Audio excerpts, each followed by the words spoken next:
All right, y'all. We back with another reaction right here on ABP Reactions, and this one is called Max B versus Jim Jones, The War in Harlem. This has been an outstanding beef in hip-hop for a long, long time. Let's get into it. Let's find out where does it stem from and where does it stand now. Let's go. Max B and Jim Jones were two of the biggest rappers from Harlem to blow up in the rap game. But even though they started out cool, ego and jealousy turned them against each other. This is how they went from close homies to starting one of the wildest beefs in rap history. Max B and Jim Jones both grew up in Harlem, which was one of the most dangerous parts of New York at the time. Harlem in the late 80s and 90s was hit hard by the crack epidemic, but it also created tons of hip-hop legends like Big L and Dame Dash. Max B grew up in the Abraham Lincoln Projects in East Harlem. His mom was addicted to crack, and she even served a year and a half in jail when Max was a kid. So Max was mostly raised by his grandparents in a religious household. Going to church inspired his love for music, and Max started singing in the boys' choir of Harlem. Joining the choir helped him learn how to sing, which is what gave Max B a different style when he hopped in the booth and started rapping. Growing up, Max was also childhood friends with another Harlem legend, Cameron. Cam went to high school at the Manhattan Center for Mathematics with Jim Jones, and that's how Max linked up with him. They shared an interest in music and all wanted to be rappers, but at the same time, they were also heavy in the streets. And before they all blew up, Max B would end up catching the case that put him behind bars before his rap career could ever really take off. In 1997, Max B was arrested for robbery and spent almost 8 years locked up. He was only 18 when he went in and didn't get out until 2005. The same year that Max went to prison, Cam and Jim Jones, along with their homie Freaky Zeke, started a crew called Dipset. Cam was already well known as a rapper in Harlem after being part of a group called Children of the Corn with Big L, Mace, and Cam's cousin Bloodshed. Children of the Corn broke up after Bloodshed was murdered, so Cam linked up with Jim Jones to start Dipset. Dipset started making waves in the early 2000s after Cam signed a deal with Dame Dash and Jay-Z's group, Rockefeller Records. Over the next few years, Cam and the rest of the crew went on a major run. Hey, New York motherfucker, where did Joel Santana come into play into Dipset? Jim Jones and Cameron went to school, and we have seen them feud online and talk about, Cameron saying, nigga, we just used your house, nigga, when your grandma was going to fuck bitches, to take bitches. That's all you was, nigga. You wasn't from the block, nigga. Where did Joel Santana come into play, though? Who homie was he? Was he Cameron's homie? Was he Jim Jones' homie? Who homie was he? In 2002, Cam dropped his classic album, Come Home With Me. They followed that up with the first Dipset album, Diplomatic Immunity. Then Jim Jones dropped his first project called On My Way to Church. So by the time Max B got out in 05, Dipset was on top of the world. Max wanted to switch up how he moved and focus on his rap career, so he started kicking it with Cam and the rest of Dipset. Max started doing features and ended up on 2 songs from Jim Jones' second project, Harlem, Diary of a Summer. The next year, Max also did the hook for the Cameron song, You Gotta Love It, which was a diss track about Jay-Z. Whoa! The wild diss and Max's deep singing voice caught people's attention immediately, and suddenly everyone was talking about Max B. Damn, why these niggas didn't fuck with Jay-Z, bro? Why Dipset didn't like Jay-Z, man? What was that about, man? Is that like a borough thing or something? The Harlem niggas and the Brooklyn niggas and what is that about, man? Same year, Max also dropped his first mixtape, $1 Million Baby. Around that time, Jim Jones also started his own label and spin-off group called ByrdGang. Jim Jones invited Max B to be a member, along with another Dipset affiliate named Stack Bundles. Max worked on ByrdGang's first mixtape, MOB, and also appeared on Jim Jones' next mixtape, The 7 Day Theory. Max B not only had the musical talent, he was over there. He was rocking heavy with Jim Jones. Close to 8 years in prison. So it seemed like Max B was about to be the next Dipset member to blow up. But just when he was starting to gain momentum, Max caught another case that would eventually take him off the streets for good. Damn. On September 29th, 2006, Max was arrested and charged with murder and conspiracy to commit robbery after police accused him of being a mastermind in a wild heist gone wrong. In 2005, Max met a woman named Gina Conway at a Jim Jones show in Myrtle Beach. Gina was a huge Dipset fan and wanted to get backstage to meet Joel's and Cameron. But when she found out they weren't there, Gina started kicking it with Max B instead. They ended up dating, and Gina moved in with Max in the Bronx, where she worked at a strip club while Max was grinding with his rap career. But the relationship was pretty toxic. Gina was a prostitute, and Max was hooking up with multiple women at the same time. Wow. Max B wifed a prostitute. When niggas be, sitting them bitches by the nearest stop sign, they definitely be wifing them at the same time sometimes. They fall in love with the, you know what I mean? They fall in love with the product. They kept breaking up, and Gina eventually moved back down south, only for Max to convince her to come back to New York. One time, Gina came back and found Max living with another woman who was pregnant with his baby. Somehow, Gina ended up moving in with Max's brother, Mike, and went back to stripping. The whole story was pretty messed up, but things were about to get even crazier. While Gina was stripping in the club, she met a dude named Alan J. Plowden. Jay would always pull up to the club in a brand new white Mercedes with tons of money in the back. One night, Jay started talking to Gina after Max blew her off, and they started hanging out. Jay would always take Gina on shopping sprees and spoil her with champagne and new clothes. Gina ended up going with Jay to a Holiday Inn where he was staying with his partner, David Taylor. It turns out that David Taylor and Jay Plowden were running a mortgage and mail fraud scheme, which is why they had so much cash. Gina Conway saw all the cash Jay had in his hotel room, so she stole his key card on the way out and decided to call Max B to plan a robbery. She met up with Max back at the Lincoln Projects in Harlem. Max was mad that she'd been gone, so Gina decided to make him jealous by telling him all about Jay Plowden and all the money he had back at the hotel room. Jay told Gina he was going to the club, so she thought it would give her the perfect opportunity to rob the hotel room while he was gone. According to Gina, Max B called his cousin, Kelvin Leardham. Max told Gina that if she took Kelvin to the hotel room to take the money, he'd love her forever. So, Gina and Kelvin went back to the Holiday Inn, but when they got there, they found Jay in the room with another woman named Giselle Neves. In another wild twist, Giselle Neves was also there to rob Jay Plowden. Giselle saw Jay in his new Mercedes and planned to go back to his hotel room to steal the keys. But before she had the chance, Gina and Kelvin burst into the room. Kelvin and Gina tied up Jay and Giselle. Damn, this is crazy. What the fuck? Damn, so somebody going to hit a lick, and while they there trying to hit a lick, here come two other people trying to hit a lick, and now you get hog tied up while you was trying to hit a lick your damn self, and now you became a lick. Damn. Started trashing the room looking for the cash. They couldn't find enough money, so Gina demanded Jay call his partner David Taylor. David was sleeping on another floor and came down when Jay called him. As soon as David came into the room, Kelvin pointed a gun in his face and they started fighting. During the struggle, David ended up getting shot in the head and died. Gina and Kelvin got away with $30,000 in cash. But it didn't take long for the police to track them down and find out that Gina still had Jay Plowden's laptop. As soon as they arrested her, Gina started talking. She claimed Kelvin was the one who shot David Taylor and that Max B was the one who set it all up. Oh, no. Oh. Damn it. That bitch folded like a lawn chair, fast. Wasted no time. Damn it. Max B was trying to pull a smooth one. He was trying to pull a middleman move. I'm going to be at the club. You know what I mean? You and my cousin go, and I'm going to love you forever, baby. I ain't got no hands on it. I'm just middleman, and this bitch folded, man. God damn it. God damn it. You can't trust a prostitute, man. Max was immediately arrested for murder and robbery charges and held on a $2 million bail. But Max couldn't afford to pay the bail, so he was forced to sit in jail. While he was behind bars, Max's music career continued to go up. Before he went in, he recorded a few tracks for Jim Jones' third album, Hustler's Poem, which dropped in November of '06. Along with his own features, Max also wrote a lot of Jim's verses and hooks, including the lead single, We Fly High. We Fly High ended up being Jim's biggest hit to date and made it to number 5 on the Billboard charts. But while Jim was living the life and enjoying the success, Max B was behind bars, fighting for his life. Hold on, y'all. I did not know that Max B.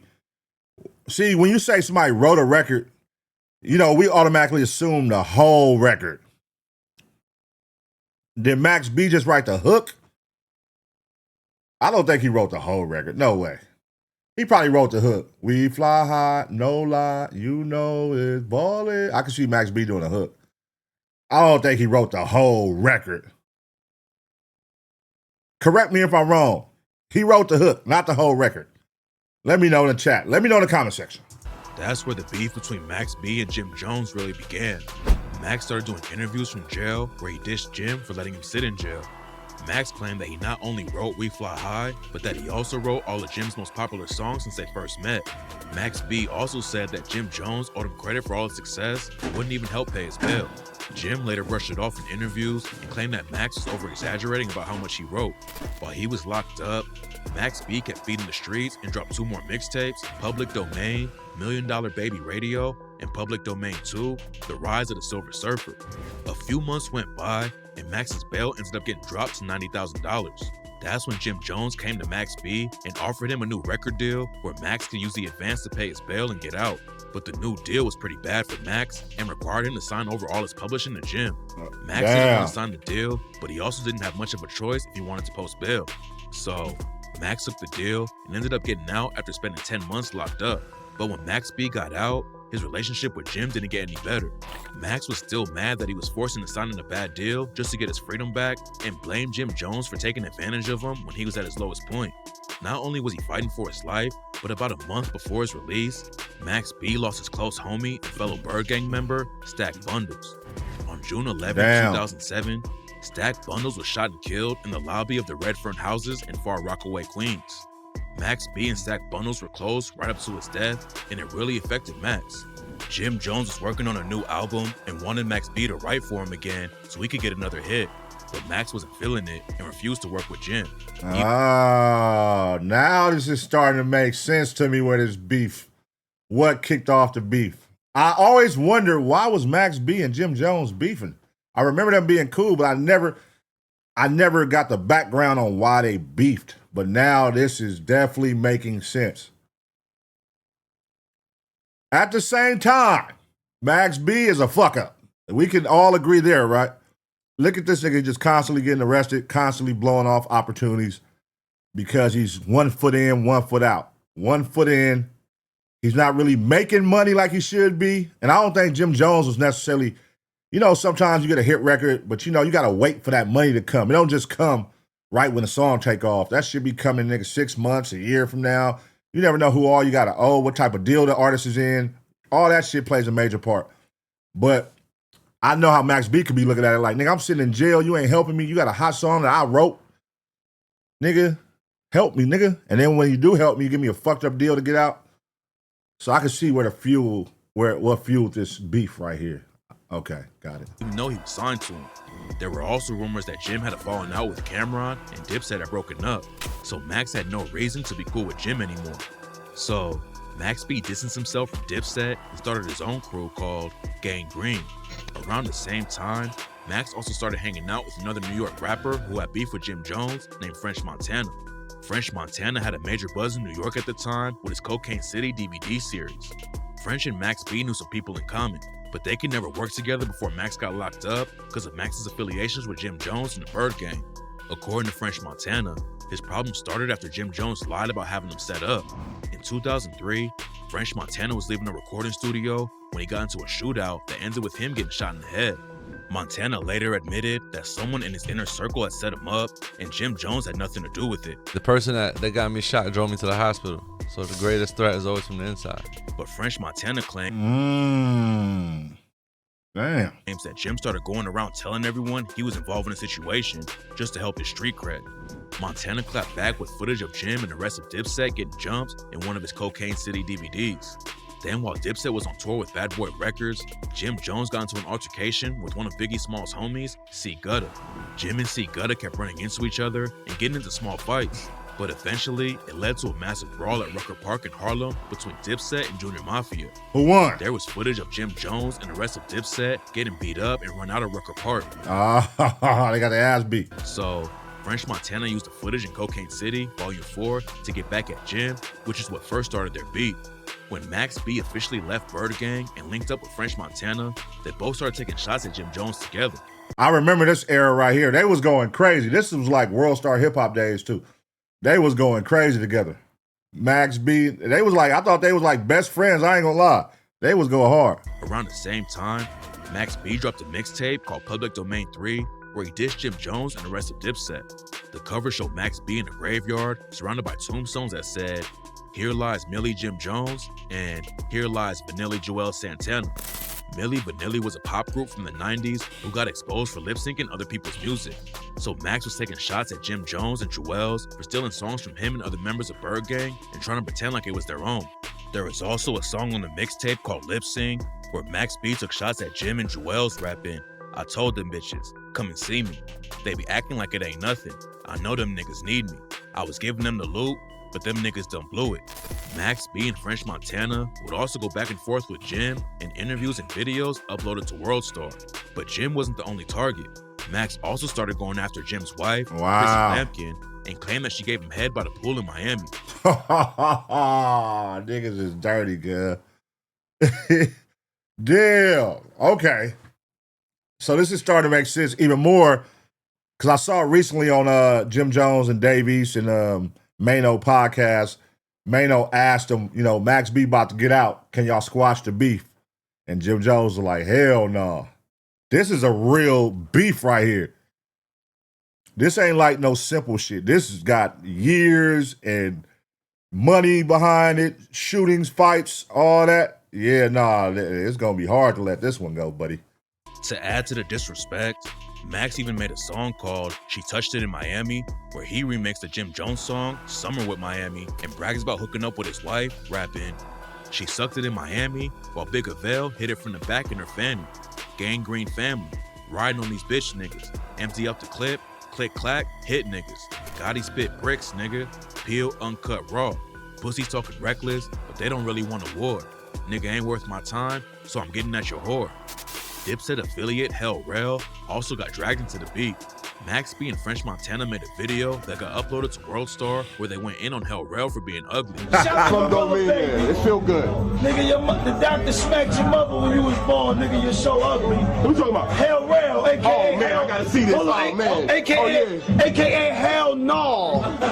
The bitches see you, they go, ooh, hell no, I'm not fucking with that ugly nigga. Max even said if he had to choose between having Hell Rel's face and doing 50 years in jail, he'd take the 50 years. Hell Rel clapped back and said that he heard a rumor that Max B and French just got married and offered up $5,000 for the wedding pictures to see Max in the dress. So, at this point, the beef was deeper than just Jim Jones versus Max B, and half of New York was forced to pick sides. Shit. Pretty soon, it went from disses to actual violence. In a different video, Max claims that Jim spotted him in his whip and tried to box him. Jim Jones saw Max B in the parking lot and drove up next to him so he couldn't get out. Jim and his goons tried to attack him, but Max ended up ramming Jim's Bentley so he could get out, then punched Jim in the face. In the video, Max even showed off the dents in his car and pointed out where the fight happened. At one point, Max B and French Montana even went to confront Jim at a studio in Manhattan.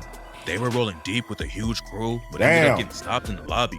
When they came out of the studio, Max B and French Montana claimed that Jim saw what was happening and called the police. Around the same time, Jim Jones and his crew also pulled up to one of Max B's shows in Brooklyn. A huge fight broke out, and Max started going wild and throwing chairs. Things got— See, this is real beef. This is real beef right here. This is real beef. That's why Jim Jones like, I ain't squashing shit, nigga. so crazy that the cops showed up with dogs. But by that point, Max and Jim were already long gone. So the beef kept heating up, and it seemed like only a matter of time before someone got seriously hurt or ended up dead. But before anything major went down, Max ended up losing his freedom. In 2008, blew it. Max signed a 3-album deal with an indie label called Amalgam Digital, but Max was still technically signed to Jim Jones, so he wasn't allowed to release any real albums.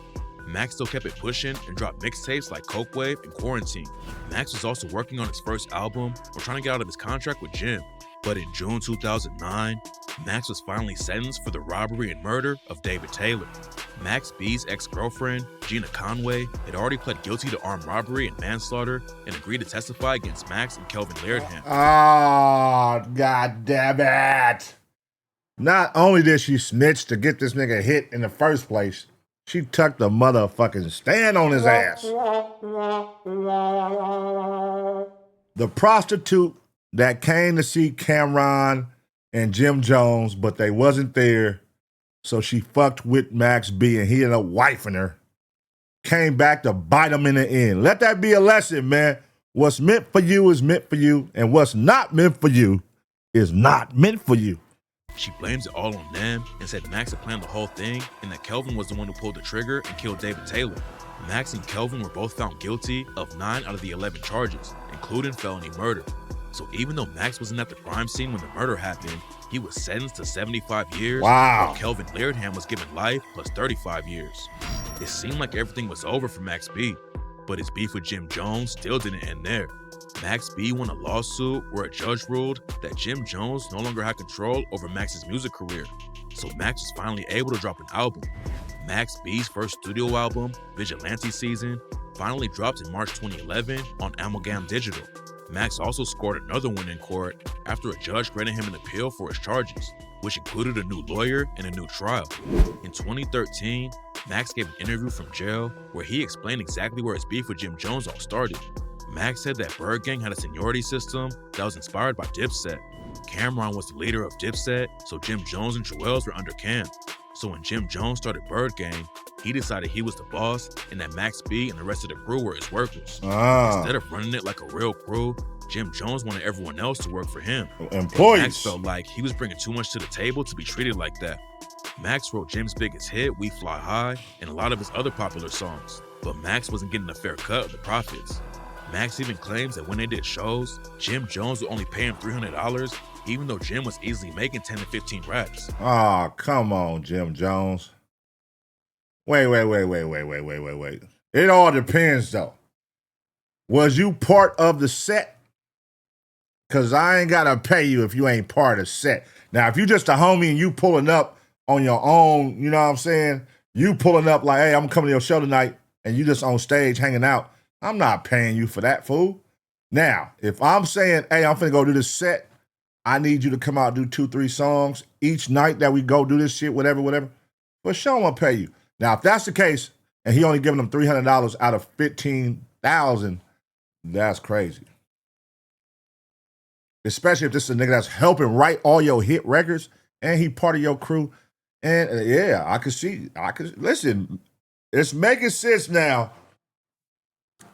Jim Jones looking funny in the light. Jim Jones is looking funny in the light. Because then Jim Jones fell out with Cameron. So Jim Jones, you might be the problem, Jim Jones.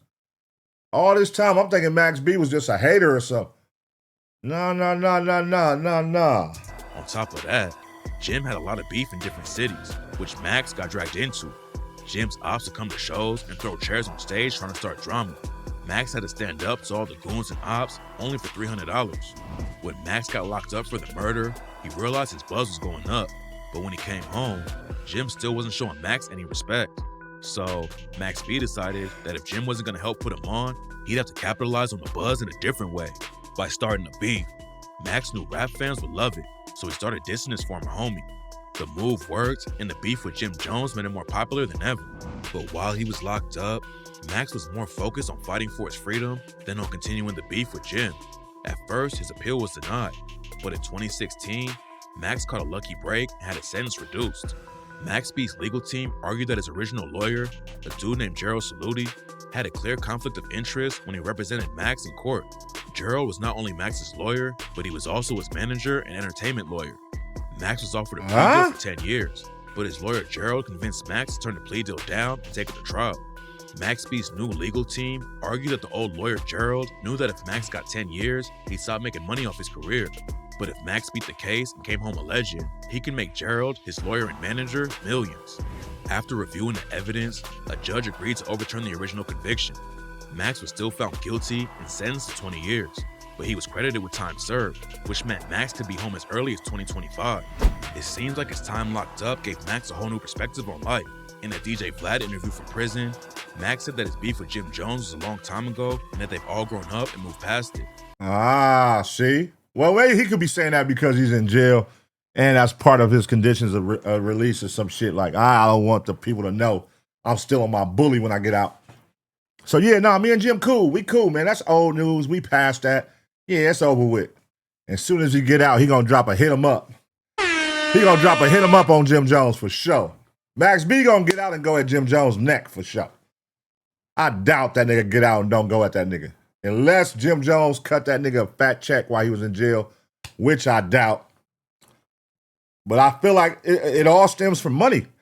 You know what I'm saying? Not getting his just due. He didn't get his just due, man. Max said they had their issues, but when he comes home, the only thing Max wants to do is focus on making music. In 2020, Jim Jones also squashed his 15-year beef with French Montana.